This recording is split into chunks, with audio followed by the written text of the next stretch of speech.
ಅವರು ರೀಚ್ ಆಗಿದ್ದಾರೆ. ಅಂದ್ರೆ ಆ ಟಾರ್ಗೆಟ್ ಮಿಸ್ ಆಗದಿರುವಂತ ನಿಟ್ಟಿನಲ್ಲಿ.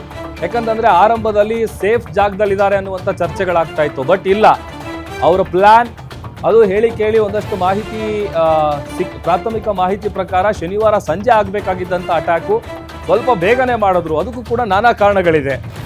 ಇಸ್ರೇಲ್ ಮೇಲೆ ಇರಾನ್ ಮಿಸೈಲ್ ಅಟ್ಯಾಕ್ ಮಾಡಿದೆ. ಇಸ್ರೇಲ್ನ ಬೀಟ್ ಶೆಮೆಶ್ನಲ್ಲಿ 6 ಮಂದಿ ಸಾವನ್ನಪ್ಪಿದ್ದಾರೆ. ಇರಾನ್ ಕ್ಷಿಪಣಿ ದಾಳಿಗೆ ಬೀಟ್ ಶೆಮೆಶ್ ಸಿಟಿ ಉಡೀಸಾಗಿದೆ.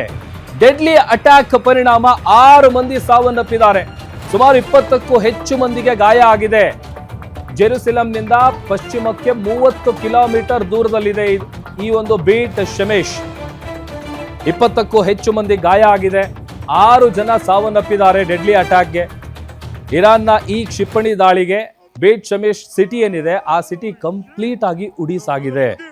ದೃಶ್ಯದಲ್ಲಿ ನಾವು ನೋಡ್ತಾ ಇದ್ದೀವಿ ಎಷ್ಟರ ಯುದ್ಧ ಯಾವ ರೀತಿಯಾಗಿ ನಡೀತಾ ಇದೆ, ಅದರ ತೀವ್ರತೆ ಹೇಗಿದೆ ಅಂತೇಳಿ. ಕಂಪ್ಲೀಟ್ ಎಲ್ಲಾ ಕಡೆ ಹೊಗೆ, ಬೇಕಾಬಿಟ್ಟಿ ಅಟ್ಯಾಕ್ ಮಾಡ್ತಾ ಇದ್ದಾರೆ. ಆ ಕಡೆಯಿಂದ ಇವರು ಅಟ್ಯಾಕ್ ಮಾಡ್ತಾ ಇದ್ದಾರೆ, ಈ ಕಡೆಯಿಂದ ಇವರು ಪ್ರತಿದಾಳಿಯನ್ನ ಮಾಡ್ತಾ ಇದ್ದಾರೆ.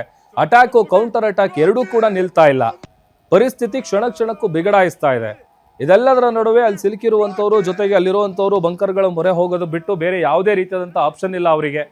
ಈ ಜೆರುಸಲೆಂ ಏನಿದೆ ಆ ಜೆರುಸಲೆಂನಿಂದ ಪಶ್ಚಿಮ ಭಾಗಕ್ಕೆ ಸುಮಾರು 30 ಕಿಲೋಮೀಟರ್ ದೂರದಲ್ಲಿರುವಂತಹ ಈ ಜಾಗ ಏನಿದೆ ಅದನ್ನ ಉಡೀಸ್ ಮಾಡಲಾಗಿದೆ.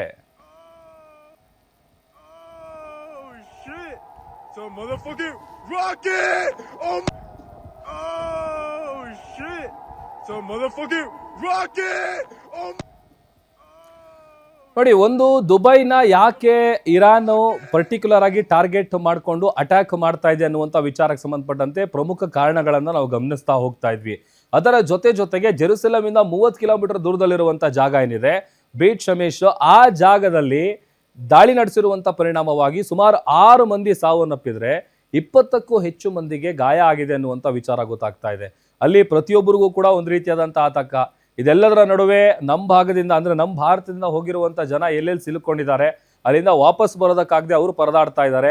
ಅವರು ಸಹಾಯಕ್ಕಾಗಿ ಅಂಗಲಾಚ್ತಾ ಇದ್ದಾರೆ. ವಿಡಿಯೋ ಮಾಡೋದ್ರ ಮೂಲಕ ಹೇಗಾದ್ರೂ ಮಾಡಿ ನಮ್ಮನ್ನು ಆದಷ್ಟು ಬೇಗ ವಾಪಸ್ ಕರೆಸ್ಕೊಳ್ಳಿ ಅಂತೇಳಿ.